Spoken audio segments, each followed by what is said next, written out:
Good morning students, कैसे हैं बेटा आप सब।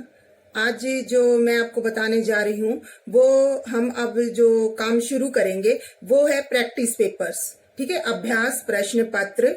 ठीक है, एक मैंने आपको भी करवाया है और अब जो आगे करेंगे हम ऐसे ही कुछ अभ्यास प्रश्न पत्र करेंगे जिससे आपकी जो ग्रामर हमने अभी तक की है, जैसे उपसर्ग, प्रत्यय, समास, वाक्य, अलंकार, संवाद लेखन, इनका अभ्यास आपका अच्छे से हो जाएगा। ठीक है, 15 मार्क्स की हमारी ये ग्रामर आती है और 5 मार्क्स का हमारा संवाद लेखन आता है, तो टोटल जो है वो आपके 20 मार्क्स इसमें हो गए। ठीक है बेटा, तो अब डेली जो है कुछ टाइम हम यही चीजें प्रैक्टिस करेंगे ताकि अच्छे से आपको इन सब का अभ्यास हो जाए और जो भी आपके डाउट्स है वो क्लियर हो जाए। ठीक है, तो आज हम जो शुरू कर रहे हैं वो हमारा नेक्स्ट सैंपल पेपर है ग्रामर का, और जैसे मैं इसमें बता रही हूँ आपको उसको ध्यान से समझने की कोशिश कीजिए और उसके बाद जो आपको कहा जाए करने के लिए वो आप अपनी नोटबुक में कंप्लीट भी करिए। ठीक है बेटा, तो आइए अब अपना जो आज का अभ्यास कार्य है वो शुरू करते हैं। फर्स्ट है उपसर्ग और प्रत्यय अलग कीजिए। तो पहला है स्वागत, तो इसमें जो उपसर्ग आएगा वो आएगा सु उपसर्ग और आगत शब्द।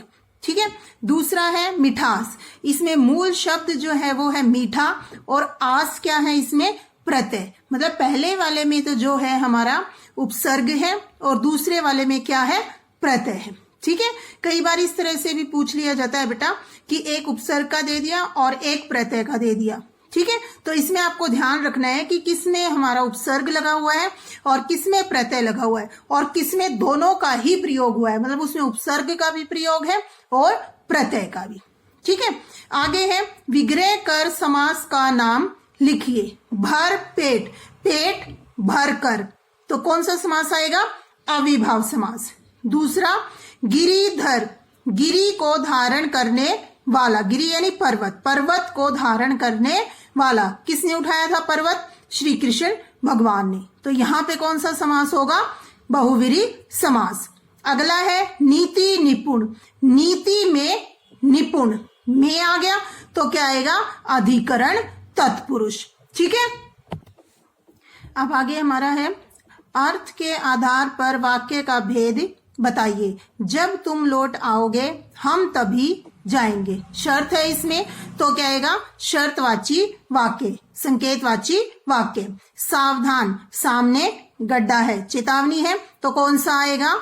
विस्मय सूचक अर्थवाची वाक्य। ठीक है, आज शायद बारिश होगी, संभावना है, संदेह है, तो कौन सा है ये? संदेहवाची वाक्य। ठीक है, इसके बाद अगला है अलंकार। अंबर पनघट में डुबो रही, तारा घट उषा नागरी। इसमें दो अलंकार है बेटा, एक तो रूपक अंबर रूपी पनघट, मतलब अंबर रूपी पनघट, इसमें क्या है हमारा? रूपक अलंकार है। तारा घट उषा नागरी, इसमें उषा यानी सुबह, सुबह को क्या बना दिया? नागरी, नगर की युवती, तो इसमें क्या हो जाएगा? मानवीकरण। ठीक है, तो दोनों में से जो भी अलंकार आप करोगे वो ठीक है। अगर अंबर पनघट अंडरलाइन करके आता है तो आपको रूपक अलंकार बताना है, उषा नागरी इस तरह से आता है तो आपको मानवीकरण अलंकार बताना है, और अगर अंडरलाइन नहीं किया हुआ तो आपकी मर्जी है कि आप इसमें रूपक लिखो या फिर मानवीकरण। ठीक है, इसके बाद अगला है हमारा पीपर पात सरिस मंडोला। पहले तो देखो इसमें वाचक शब्द है सरिस, ठीक है, तो उपमा अलंकार की पहचान है। दूसरा इसकी हिंदी करके देखो, पीपल के पत्ते के समान मन डोलने लगा, पीपल के पत्ते के समान मन डोलने लगा, तो इसमें कौन सा अलंकार है हमारा? उपमा अलंकार। ठीक है, आगे यहां तक समझ में। अब आगे है विग्रह कर समास का नाम लिखिए। नीलकंठ, इसका अब हम दोनों तरह से बना सकते हैं। नीला है जो कंठ, है जो आ गया तो कौन सा आएगा इसमें? कर्मधारय समास आएगा। ठीक है, और अगर हम कहते हैं नीला है कंठ जिसका, तो इसमें कौन सा समास आएगा हमारा, बहुव्रीहि समास आएगा। तो ये चीज आपको ध्यान रखनी है बेटा कि जैसे आपने विग्रह किया है या जैसे आपसे विग्रह करके पूछा गया है वैसे ही आपको समास का नाम लिखना है, ठीक है। अगर इसमें नीलकंठ है, आप लिखते हो नीला है जो कंठ, और समास आप लिखते हो बहुव्रीहि समास, तो वो गलत होगा। नीला है जो कंठ लिखोगे तो समास कौन सा होगा, कर्मधारय समास। अब दूसरा है चराचर, चर और अचर, जैसे सजीव और निर्जीव बोलते हैं हम, इसी तरह से चर और अचर, तो इसमें कौन सा समास आएगा हमारा, द्वंद्व समास, ठीक है। अगला है हमारा अर्थ की दृष्टि से वाक्य भेद बताइए। इसमें आपको बताना है कि ये कौन से प्रकार का वाक्य है। आप कहाँ रहते हैं, तो प्रश्न पूछा गया है, तो ये कौन सी प्रकार का वाक्य है, प्रश्नवाचक वाक्य। दूसरा, यदि आप आज्ञा दें तो घर चला जाऊं, तो इसमें आज्ञा दें तो घर जाऊं संकेत है, यानी कि शर्तवाची वाक्य है, तो ये कौन सा हमारा, संकेतवाची या शर्तवाची वाक्य। इसके बाद है वाक्य रूपांतरण कीजिए, वाक्य बदलिए।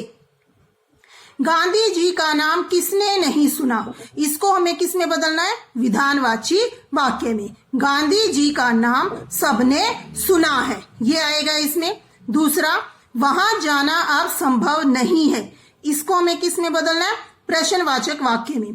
क्या वहां जाना अब संभव है, तो ये क्या आ जाएगा, प्रश्नवाचक वाक्य। इसके बाद आखिर में हमारा है अलंकार। हरिपद कोमल कमल से, हरिपद यानी कि हरि कृष्ण भगवान, पद चरण, हरि के चरण कोमल हैं, किसके समान, कमल के।